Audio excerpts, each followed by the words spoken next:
विसर्ग संधि पर। विसर्ग का स्वर या व्यंजन के मेल को हम विसर्ग संधि कहते हैं। और हिंदी की वर्णमाला में जो आपका आहा है उसे हम विसर्ग कहते हैं। क्या कहते हैं? विसर्ग कहते हैं। सही है। तो आज हम विसर्ग पे बात करेंगे। सबसे पहले जब विसर्ग का स्वर या व्यंजन से मेल हो और उससे जो परिवर्तन हो उसे हम विसर्ग संधि कहते हैं। अन्य व्यंजन संधि के भांति इस संधि में भी कुछ नियम हैं। तो उन्हीं नियमों पे सबसे पहला नियम नंबर 1 बड़ी सरल है। यदि आप समझोगे तो बड़ी सरल है और बतियाओगे पौरुष के जैसे तो फिर गड़बड़ हो जाएगी। तो पहले सबसे पहले यदि विसर्ग के बाद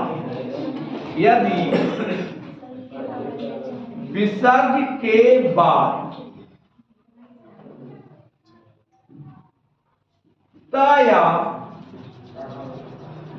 थ आई, यदि विसर्ग के बाद त या थ आई तो विसर्ग दंत सा में बदल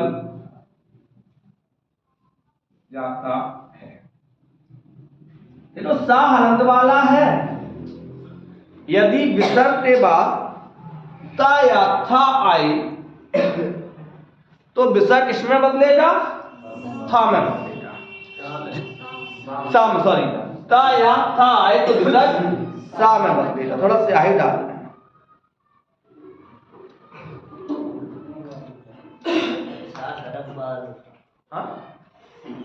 कहा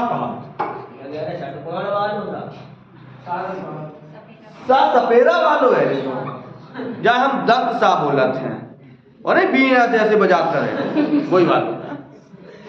चलो तो देखो, जैसे यदि विसर्ग के बाद ता या था आए तो विसर्ग किसमें बदलेगा? सा। जैसे निधन तेज। अब आपको हमें इससे कोई मतलब नहीं है।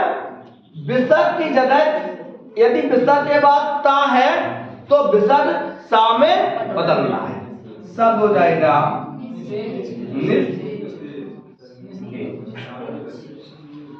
सही है।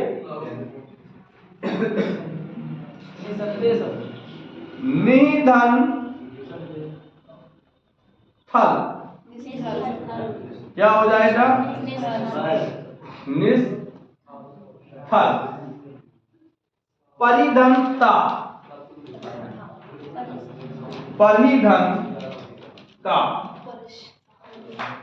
परिष्ता। समझ में आया? यदि विसर्ग के बाद ता या था हो तो विसर्ग किसमें बदलेगा? सा में। अब देखो, यदि विसर्ग के बाद चा या छा हो तो विसर्ग सीटी वाले सा में बदलेगा, यानी कि तालब शाम।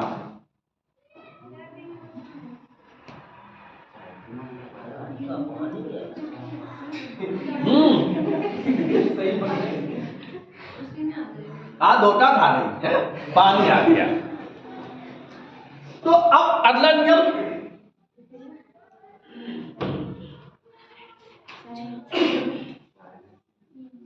यदि विसर्ग के बाद ता या था हो तो विसर्ग किसमें बदलेगा? रा वाले सा में। और यदि विसर्ग के बाद चा या छा हो तो विसर्ग किसमें बदलेगा? सा में नहीं, तालब सा में। कहने का मतलब सीटी वाले सा में है। जैसे निधन चल क्या हो जाएगा? निश्चल। निधन छल निश्छल,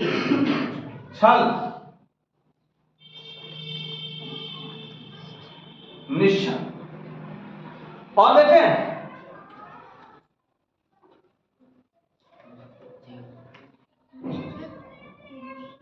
टहादन चित,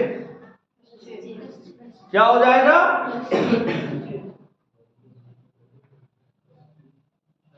कश्चित। तप धनचर्या,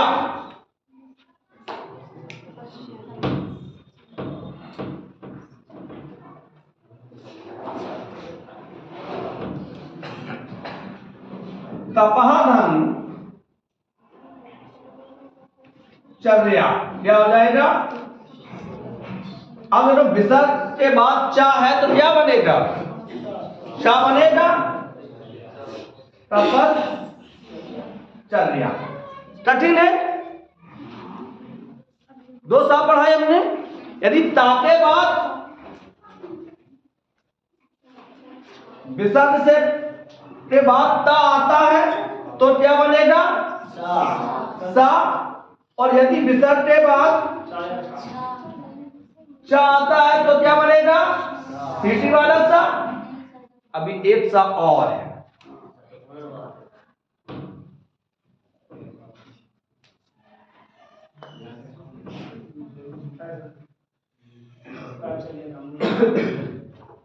यदि विसर्ग के बाद टा या ठा आता है, क्या है? टा या ठा। टा टमाटर वाला, ठा ठठेरा वाला। यदि विसर्ग के बाद टा या ठा आता है तो विसर्ग मूर्धन सा में, षटकोण सा में बनेगा। जो बोलो तो षटकोण सा, सही है? हाँ, चलो। तो यदि विसर्ग के बाद टा या ठा आता है, जैसे विसर्ग धन टा या ठा, तो विसर्ग किसमें बदलेगा? सा। सही है? जैसे धनुधन टंकार, धनुष टंकार। सही है? और देखो, और एक उदाहरण, टाटा बोलो। निधन ठोर, निष्ठुर। यहां तक हमने 3 सा पढ़े। अब थोड़े से नियम, 3 नियम हो गए। वैसे नियम एक ही, यदि विसर्ग के बाद ता या था हो तो विसर्ग रा वाले सा में, चा हो तो सीटी वाले सा में, और टाठा हो तो मूर्धन्य सा में। अब आगे यहां तक तो आपके बड़े सरल हो जाएंगे। अब थोड़ा सा दिमाग लगाने का समय आ गया है। इसको, यदि विसर्ग से पहले, यदि विसर्ग के पहले ई या ऊ हो,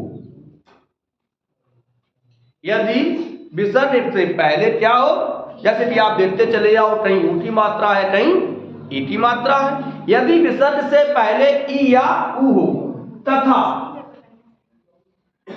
विसर्ग के बाद, विसर्ग के बाद क्या हो, खा हो, पा हो, फा हो, 4 अक्षर।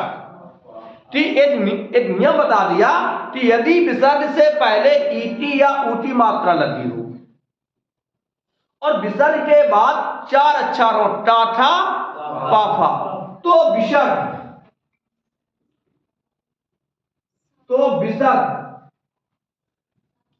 मूर्धन शा में बदलता है, षटकोण वाले में। विसर्ग मूर्धन शा में बदलता है।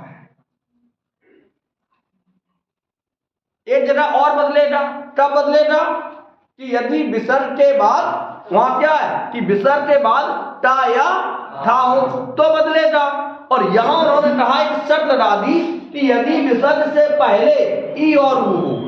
वहां ऐसा नहीं है नियम, हमने लिखा था नी धन ठोर बराबर निष्ठोर, लेकिन यहां उन्होंने एक नियम बनाया कि यदि विसर्ग से पहले ई और ऊ हो, लेकिन विसर्ग के बाद केवल 4 वर्ण हो।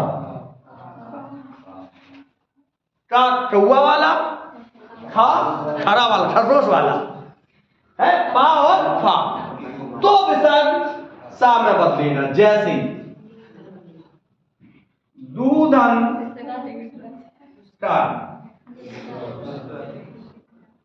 दुष्टन,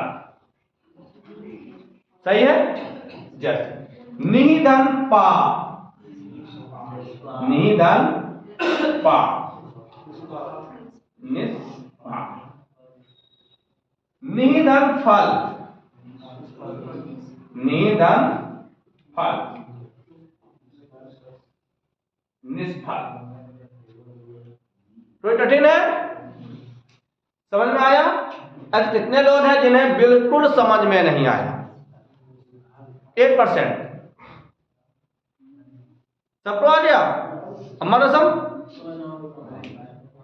फिर सुन लीजिए कि ये सा 2 जगह बनता है, टा और ठा के बाद, तो सा बनेगा। और यदि विसर्ग से पहले ई और ऊ लगा हो तथा विसर्ग के बाद टाठा पाफा हो तो सा। सही है। जैसे निधन कलन निष्ठल, यही तो सा बनता है। आगे बढ़े, अगला नियम इसी में होगा। और जो नियम अब हम बताने जा रहे हैं उससे एक प्रश्न संधि में अभी तक जितनी परीक्षाएं हुई हैं तो वहां पर अवश्य आ सकता है और यहां भी आ सकता है। चलो देखते हैं। यदि विसर्ग से पहले आ हो, विसर्ग से पहले क्या हो? केवल आ हो, तथा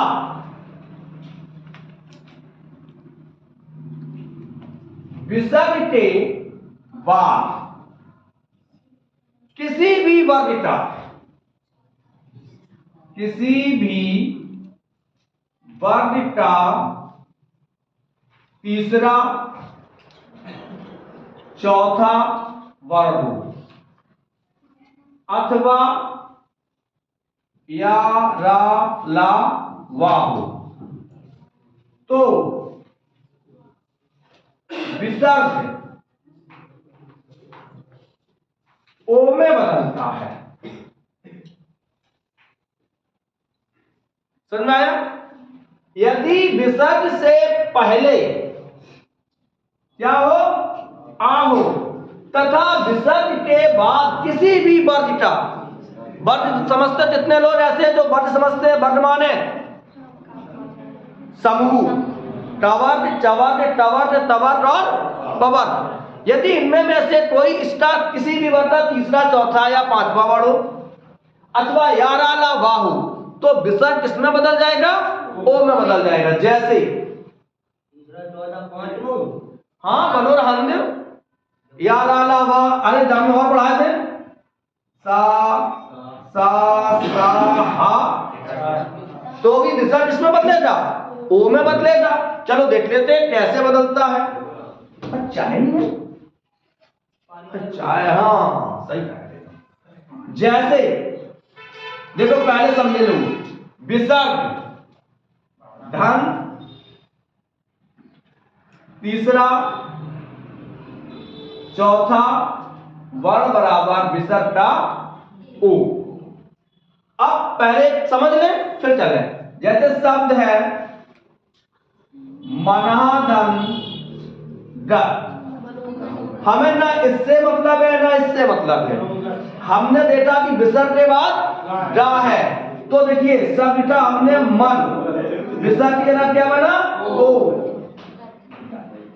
मनोधन। क्या बना? मनोधन। मनाधन हर, मनाधन हर, मनोहर, सही है।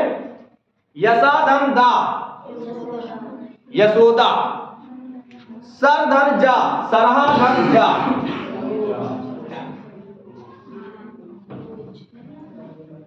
सरहाधन जा। सरोज। कितने लोग हैं कि बिल्कुल समझ में नहीं आ रही विसर्ग संधि? बड़े सरल हैं, एक बार पुनः देख लेते हैं कि सबसे पहले ता या था मिली विसर्ग के बाद तो क्या बनेगा हमारा रा वाला सा। यदि चा या छा मिले विसर्ग के बाद, यदि विसर्ग के बाद टा या ठा मिले तो मूर्धन्य षा षष्ठवाण वाला। अब यदि विसर्ग से पहले ई और ऊ हो तथा विसर्ग के बाद टाटा पाफा हो तो विसर्ग किसमें बदलेगा? सा में। अब यदि विसर्ग से पहले केवल आ हो और विसर्ग के बाद किसी भी स्पर्शवर्धक तीसरा चौथा वर्ण हो तो विसर्ग किसमें बदलेगा? ओ में बदलेगा। क्लियर है इतना? जैसे और समझ लेते हैं, उदाहरण थोड़ा और देते हैं। जैसे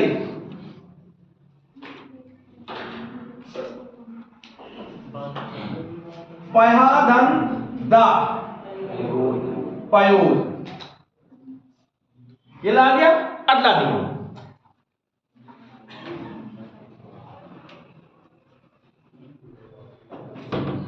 अगला नियम पढ़ने से पहले हम एक संधि पूछेंगे और संधि पूछेंगे हम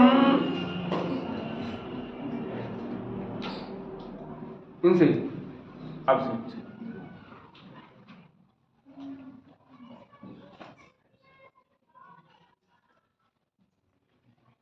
मनोयोग में कौन सी संधि है? मनोयोग में कौन सी संधि है? मैं हटे जा रहा हूं और इसकी संधि विच्छेद क्या हो? विसर्ग संधि। कैसे? संधि विच्छेद कर दीजिए इसका। गलत हो गया, सब होना चाहिए मनाधन योग। एक संधि और भैया आपसे, महोदय में कौन सी संधि है? कोई बोलेगा नहीं? विसर्ग है। कैसे? जरा संधि विच्छेद कीजिए।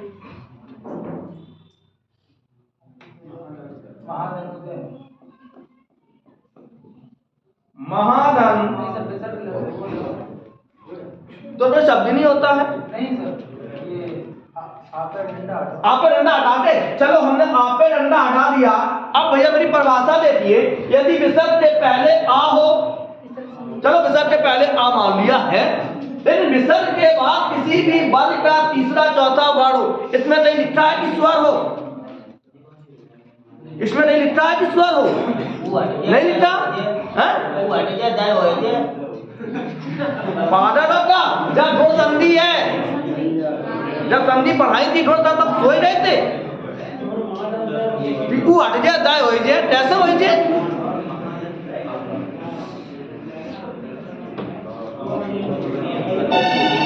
यदि यहां भी नहीं सीख पाए आप तो संधि नहीं सीख पाओगे, ये बात की गारंटी है। यहां भी नहीं सीख पाए तो मैं गारंटी लिख दूं कि दुनिया की कोई ताकत तुम्हें सिखा नहीं सकती। जैसे भैया मेरे कह रहे हैं कि ऊ हट जाए दाय हो जाए, ठाकी सरकार है सारो दाऊ हटाएंगे। मैंने बताया कि पढ़ाई सीखने की नहीं, सीखने की है, रटने की नहीं है। पढ़ाई किसकी है? सीखने की। और हम आपको कोशिश करते हैं सिखाने की, रटाने की नहीं करते। हमने तभी बताया कि भाई यदि ओ देखो तो क्या देते हैं, यदि ओ देखो तो जोड़ संधि होती है, दोनों में ओ आ रहा है, आ रहा है नहीं आ रहा है? हाँ क्या कह रहे भाई? जोड़ संधि है? अच्छा हाँ नहीं, चलो आगे बढ़ते हैं।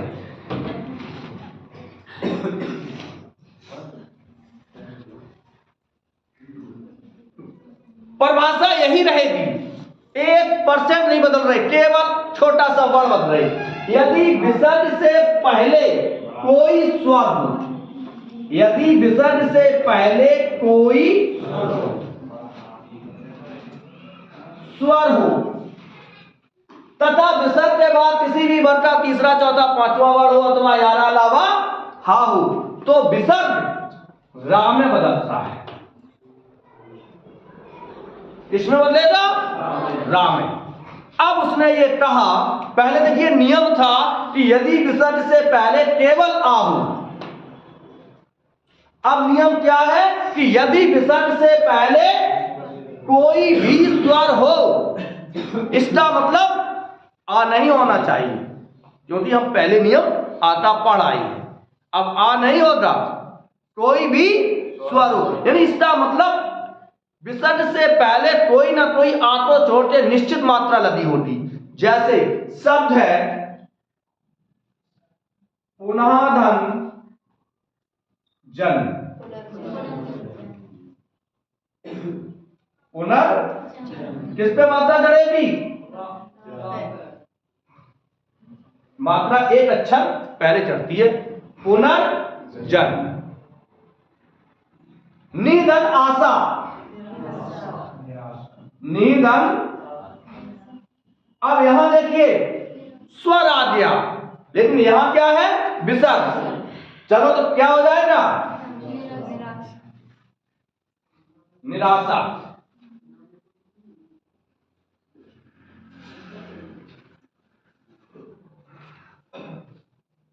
निर्जन में कौन सी संधि है? निधन जन, निधन जन, निर्जन। निधन बल, निर्बल। जी, जैसे परिभाषा में लिखो है विसर्ग के पहले कोई स्वर हो जी, उसके बाद में किसी भी वर्ग का तीसरा और चौथा, तो निराशा में चौथा कहाँ है? तीसरा चौथा आशा। अरे हमने आपको बताया कि यहां पर स्वर, अभी हाल में कहा था कि यहां पर क्या है? स्वर है। परिभाषा में आप जोड़ सकते हो, यदि विसर्ग के बाद किसी भी वर्ग का तीसरा चौथा वर्ण हो अथवा याराला वाव अथवा कोई स्वर भी हो, तो क्या बदलेगा? रा में बदलेगा। निराशा।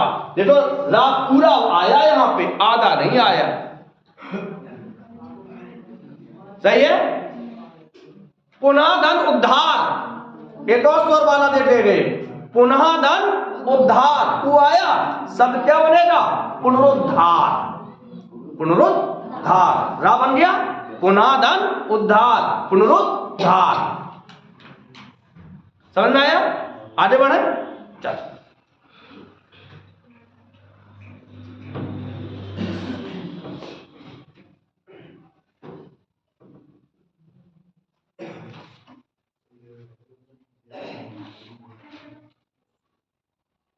यदि विसर्ग से पहले, लास्ट नियम है ये, यदि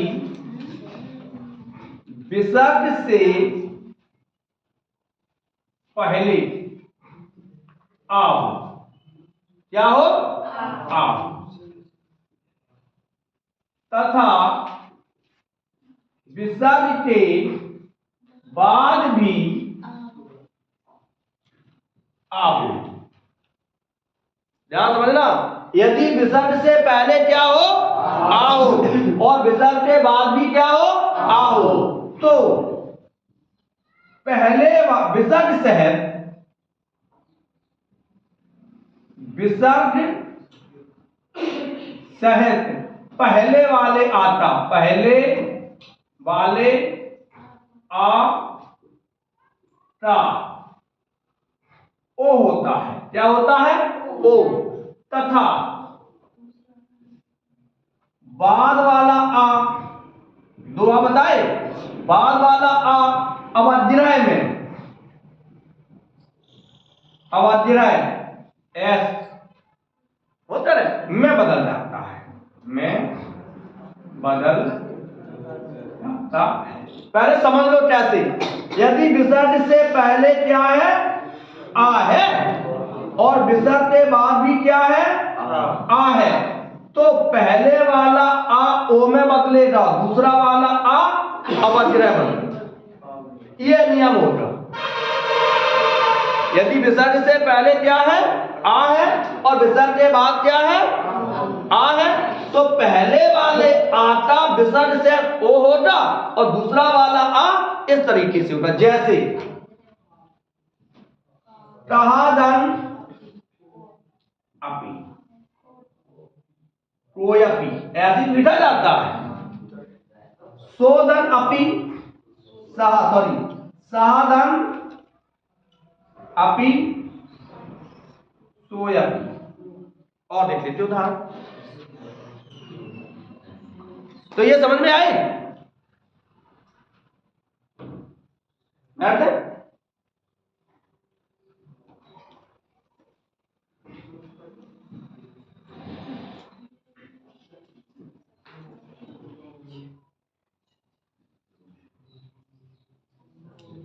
छंदोविलासा, हम जिससे पूछें, आप बता भैया,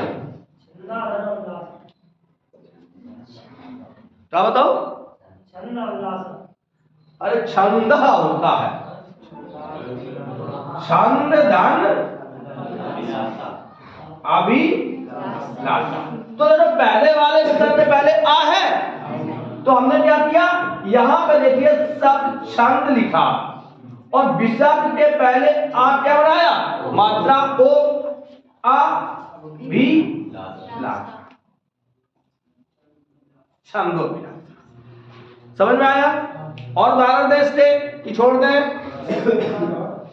चलो एक उदाहरण और है। आए बेटा,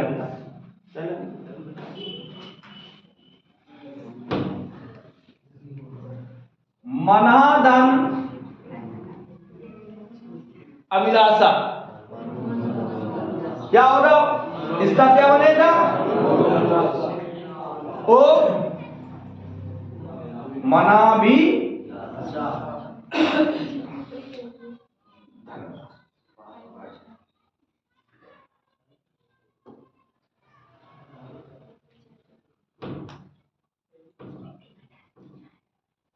देखिए नियम तो बहुत है, लेकिन जो आपके मतलब के थे वो नियम हमने आपको पढ़ा दिए। संधि हम आपको पूरी पढ़ा चुके। चलता टॉपिक क्या होगा? हिंदी वर्ड। तब तक के लिए राधे राधे।